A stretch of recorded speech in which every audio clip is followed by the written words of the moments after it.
Hello students, welcome to you government commerce college BCom part second EAFM paper second financial management chapter वित्तीय विवरण अनुसूची third के अनुसार and sub point essential qualities of financial statement वित्तीय विवरणों के आवश्यक गुण। वित्तीय विवरणों का मूल उद्देश्य इन विवरणों के उपयोगकर्ताओं के लिए आवश्यक सूचनाएं उपलब्ध कराना है। विभिन्न उपयोगकर्ताओं जैसे अंशधारियों, विनियोजक, वित्तीय संस्थाएं, कर्मचारी आदि का वित्तीय विवरणों में हित भिन्न होता है। सामान्यतः एक संस्था के लिए इन विवरणों को एक ऐसे प्रारूप में तैयार करना संभव नहीं है जो प्रत्येक उपयोगकर्ता के लिए उपयुक्त हों। फिर भी ऐसे विवरणों में कम से कम इस प्रकार के कुछ जो वर्कर हैं उनको, या कर्मचारी हैं या संबंधित व्यक्ति हैं, उनके लिए होना वांछनीय है। जैसे प्रासंगिकता, वित्तीय विवरणों में केवल उन्हीं सूचनाओं को प्रकट किया जाए जो कंपनी के उद्देश्यों को स्पष्ट करती हों। यदि इन विवरणों में अभिव्यक्ति सूचनाएं उद्देश्यों के अनुरूप नहीं होगी तो उनके आधार पर निकाले गए निष्कर्ष गलत हो सकते हैं, उनका कोई महत्व नहीं होगा। इसलिए यह सुझाव दिया जाता है कि वित्तीय विवरणों के साथ व्यावसायिक नीतियों एवं सिद्धांतों को भी स्पष्ट कर देना चाहिए। इससे कंपनी के कार्यकलापों का निश्चित ज्ञान प्राप्त हो जाता है। दूसरा है बोधगम्यता। वित्तीय विवरणों का मुख्य उद्देश्य कंपनी के संसाधनों एवं कार्य निष्पादन के बारे में आवश्यक सूचना देना होता है। अतः इनमें दी जाने वाली सूचनाएं स्पष्ट, सरल एवं बोधगम्य होनी चाहिए, जिन्हें एक साधारण व्यक्ति भी जिसे लेखांकन सिद्धांतों का ज्ञान नहीं है आसानी से समझ सकते हैं। इसलिए जहाँ तक संभव हो वित्तीय विवरणों का प्रारूप जटिल न हो और इनमें प्रयोग किए जाने वाले शब्द सरल एवं प्रचलित तथा गैर तकनीकी हों और अपनी मातृभाषा या समझने योग्य भाषा में होने चाहिए। विश्वसनीयता, वित्तीय विवरण में दी जाने वाली सूचनाएं ऐसी होनी चाहिए जो विश्वसनीय हों। विश्वसनीयता सूचना की प्रकृति के अनुसार उसकी विशेष सामग्री में निहित निश्चितता के कारण परिवर्तित होती रहती है। अतः ऐसी सूचनाएं ही दी जानी चाहिए जिनकी विश्वसनीयता को सत्यापित किया जा सके। वित्तीय विवरणों की विश्वसनीयता लेखाओं की शुद्धता पर भी निर्भर करती है। अतः सही निष्कर्षों पर पहुंचने के लिए लेखों का पर्याप्त शुद्ध होना भी आवश्यक गुण है। नंबर 4 है तुलनात्मकता।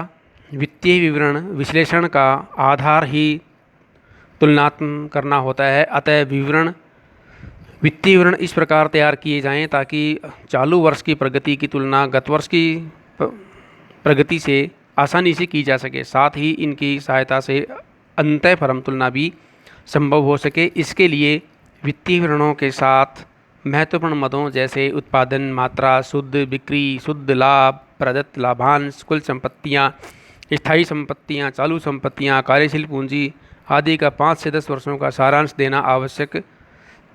देना अधिक उपयोगी होगा। इसमें नंबर 5 है पूर्णता।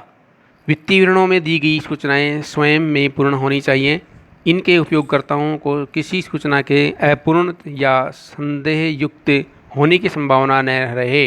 इसलिए इन विवरणों में दी गई सूचनाओं के अर्थ को स्पष्ट करने के लिए टिप्पणी, विवेचना, तालिका आदि में दे देनी चाहिए। उसके पश्चात आता है नंबर 6 तत्परता। वित्तीय विवरण एक निश्चित समयावधि के लिए तैयार किए जाते हैं। अतः इस अवधि के अंत में इन्हें तैयार व अंकेक्षित करवाकर संबंधित पक्षकारों को जानकारी दे देनी चाहिए। यदि उचित समय पर इन्हें उपलब्ध नहीं कराया गया तो इनका सफलतापूर्वक उपयोग नहीं हो सकता। कंपनी भी भविष्य के लिए सुनिश्चित योजनाओं का निर्माण नहीं कर सकती है। उपयुक्त गुणों के अतिरिक्त वित्तीय विवरणों को सफलतापूर्वक तैयार किया जा सके, महत्वपूर्ण मदों की ओर बढ़ने वालों का ध्यान सत्य में आकर्षित हो, विभिन्न अनुपातों की गणना हेतु आवश्यक आंकड़ों को आसानी से ज्ञात किया जा सके आदि गुणों का होना भी आवश्यक है। अमेरिकन अकाउंटिंग एसोसिएशन के अनुसार प्रत्येक वित्तीय विवरण के लेखांकन के सिद्धांतों पर आधारित होना चाहिए कि जो पर्याप्त रूप में एक समान यथार्थ एवं अच्छी तरह समझने योग्य हो, ताकि व्यावसायिक संस्था की स्थिति एवं प्रगति को न्याय संगत ठहराया जा सके। इस प्रकार से हमारे पास में ये आवश्यक गुण होने चाहिए एक वित्तीय विवरण के। अब आता है हमारे सामने वित्तीय विवरणों की उपयोगिता। वित्तीय विवरणों में हित रखने वाले पक्ष एवं उपयोगिता। Parties interested in financial statement and their utility. किसी व्यावसायिक संस्था के क्रियाकलापों से समाज का प्रत्येक वर्ग प्रत्यक्ष या अप्रत्यक्ष रूप में प्रभावित होता है, इसलिए वे संस्था के लाभों, उसके विकास और प्रगति में विशेष रुचि रखते हैं। वित्तीय विवरण उस संस्था के लाभों तथा प्रगति के बारे में सभी सूचनाएं प्रदान करते हैं, अतः ये सभी व्यक्ति वित्तीय विवरणों में भी रुचि रखते हैं। वे सभी व्यक्ति जो संस्थाएं जिनका वित्तीय विवरण में हित होता है और उनके द्वारा दी गई सूचनाओं से जिन्हें लाभ होता है, उन्हें दो वर्गों में बांटा जा सकता है, एक आंतरिक उपयोगकर्ता और एक बाह्य उपयोगकर्ता। इस प्रकार से हमारे पास में दो प्रकार के उपयोगिता हो सकते हैं। आंतरिक उपयोगकर्ता कौन है? जैसे स्वामी, ऑनर्स, अंशधारियों जो कि कंपनी के स्वामी होते हैं का कंपनी में स्थायी हित होता है। उनका मुख्य उद्देश्य मूलधन की सुरक्षा तथा उस पर पर्याप्त आय प्राप्त करना होता है, इसलिए इन्हें संस्था की आर्थिक स्थिति, लाभार्जन शक्ति, अंशों का वर्तमान मूल्य, विनियोग की सुरक्षा हेतु पूंजी संचय या संरचना एवं भावी योजनाओं के बारे में अनेक सूचनाओं की आवश्यकता होती है। ऐसी सूचनाएं इन्हें वित्तीय विवरणों से प्राप्त होती है। नंबर 2, प्रबंध। वित्तीय विवरणों का सर्वप्रथम उपयोग उन व्यक्तियों के लिए किया जाता है जो व्यवसाय का संचालन व नियंत्रण करते हैं। व्यवसाय का संचालन एवं नियंत्रण करने वालों को ही प्रबंध कहते हैं। प्रबंध इन विचरणों से ऐसी सूचनाएं प्राप्त करता है जिनसे व्यवसाय की कुशलता व लाभार्जन शक्ति का माप किया जा सकता है तथा व्यवसाय के सुचारू संचालन हेतु विवेकपूर्ण निर्णय लिया जा सकता है। ये वित्तीय विवरण प्रबंध के लिए उसी प्रकार उपयोगी हैं जिस प्रकार एक अभियंता के लिए पैमाना तथा मानचित्र होते हैं। कर्मचारी। संस्था के कर्मचारी वित्तीय विवरणों में रुचि रखते हैं क्योंकि इन्हीं के आधार पर कंपनी की लाभार्जन शक्ति एवं उत्पादकता की जानकारी मिलती है। बढ़ी हुई लाभार्जन शक्ति के आधार पर ही मजदूरी, कार्य करने की दिशाएं तथा श्रम कल्याण सुविधाओं आदि की मांग की जाती है। नंबर 4 आता है विनियोजक। विनियोजकों की श्रेणी में दीर्घकालीन ऋणदाता, ऋणपत्रधारी एवं भावी विनियोजक आते हैं। ऋणपत्रधारी केवल इसी बात से आश्वस्त होना चाहते हैं कि देय तिथि को कंपनी द्वारा ऋणपत्रों का भुगतान कर दिया जाएगा। इस तरह के केवल संस्था की दीर्घकालीन शोधन क्षमता के बारे में जानकारी प्राप्त करते हैं, जो कि वित्तीय विवरणों से आसानी से प्राप्त हो सकती है। भावी विनियोजकों के लिए भी वित्तीय विवरण अनेक महत्वपूर्ण सूचनाएं प्रदान करते हैं। लाभांश तथा लाभ की मात्रा के आधार पर अंशों का वास्तविक मूल्य, बाजार मूल्य तथा भविष्य में होने वाले प्रतिफल का अनुमान लगाया जा सकता है। इस तरह वित्तीय विवरणों के माध्यम से विनियोजकों का कंपनी की प्रशासकीय कुशलता, वित्तीय स्थिति तथा लाभोपार्जन क्षमता संबंधी सूचनाएं प्राप्त होती रहती हैं। 5वां है बैंक। बैंक अपने ग्राहकों को साख सुविधाएं प्रदान करते हैं। ये ऋण देते समय बहुत सावधानी बरतते हैं क्योंकि इनके लाभ का उपांत, मार्जिन ऑफ सेफ्टी, बहुत कम होता है। ऋण देते समय बैंक इस बात का आश्वासन चाहते हैं कि उनके द्वारा दिए गई राशि देय तिथि पर भुगतान कर दिया जाएगा, इसलिए ग्राहक की वित्तीय स्थिति, विशेषकर शोधन क्षमता व लाभार्जन शक्ति के बारे में पर्याप्त सूचनाओं की आवश्यकता होती है, जो वित्तीय विवरणों से प्राप्त हो सकती है। व्यापारिक लेनदार। नंबर 6, व्यापारिक लेनदार उधार माल के संबंध में होते हैं जिनको भुगतान अल्पकाल में प्राप्त करना होता है। ये व्यक्ति उधार देने से पूर्व संस्था की तरलता स्थिति एवं वित्तीय सुदृढ़ता के बारे में जानना चाहते हैं। सुरक्षा एवं अतिरिक्त साख देने की दृष्टि से संस्था की प्रगति एवं समृद्धि पर निगाह रखते हैं। वित्तीय विवरण संस्था की सुदृढ़ अर्थात तरलता एवं अल्पकालीन शोधन क्षमता जानने में सहायक होते हैं।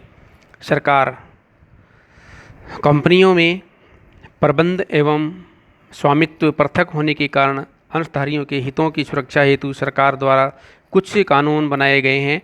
इन कानूनों में व्यवसाय के कार्य संचालन व वित्तीय स्थिति के बारे में सरकारी नियमों के अनुसार सूचना देना आवश्यक है। संक्षेप में निगमित वित्तीय विवरणों को देखने के अनेक उद्देश्य इस प्रकार होते हैं, जैसे कानूनन एवं नियमों की अनुपालना का अवलोकन करना, करों के रूप में आगम वसूली करना, तथा नेक्स्ट है अनुदान स्वीकृत करना, और लास्ट है इसके अंदर रोजगार अवसरों, संसाधन आवंटन तथा राजकोषीय नीतियों का पुनरावलोकन करना। इस प्रकार ये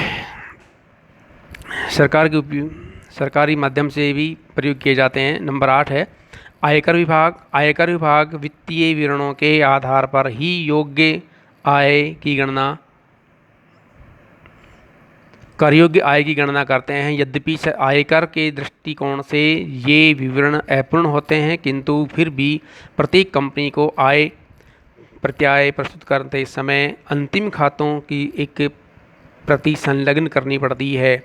व्यापार पार्षद गैर लाभ वाली संस्थाएं होती हैं जिनका मूल उद्देश्य विभिन्न उद्योगों के स्वामियों को इकट्ठा करके उनके हितों की सुरक्षा तथा उद्योग की समृद्धि करना होता है।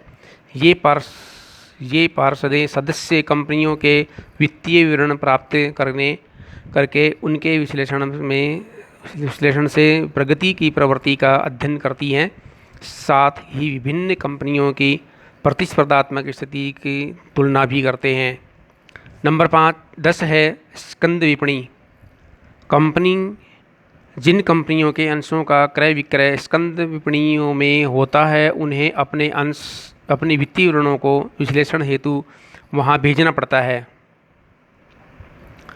विश्लेषण से प्राप्त निष्कर्षों का उपयोग एवं अन्य संस्थाओं द्वारा किया जाता है तथा उद्योग की प्रगति की जानकारी जनता को दी जाती है। स्कंद विपणियों द्वारा इन विवरणों के आधार पर अंशों का उचित मूल्यांकन भी किया जाता है।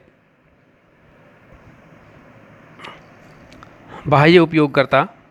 तो बाह्य उपयोगकर्ताओं में सबसे पहले शोधनकर्ता एवं वित्तीय विश्लेषक अपने क्षेत्र से संबंधित शोध एवं विश्लेषण के विशेष एवं सीमित उद्देश्यों की पूर्ति के लिए शोधकर्ता एवं वित्तीय विश्लेषक भी वित्तीय विवरणों में रुचि रखते हैं। ये संस्था की प्रगति या संबंधित उद्योगों का चित्र सरकार व समाज के समक्ष प्रस्तुत करने का प्रयास करते हैं। जनसाधारण यह जानने का प्रयत्न करता है कि जनता के धन का सदुपयोग हो रहा है अथवा नहीं, तथा कंपनी समाज के प्रति अपने उत्तरदायित्व को कहाँ तक पूरा कर रही है। तो इस प्रकार से इसके बहुत अधिक मात्रा में उपयोगकर्ता होते हैं, जो कि संस्था के अंदर के भी होते हैं, संस्था के बाहर के भी होते हैं।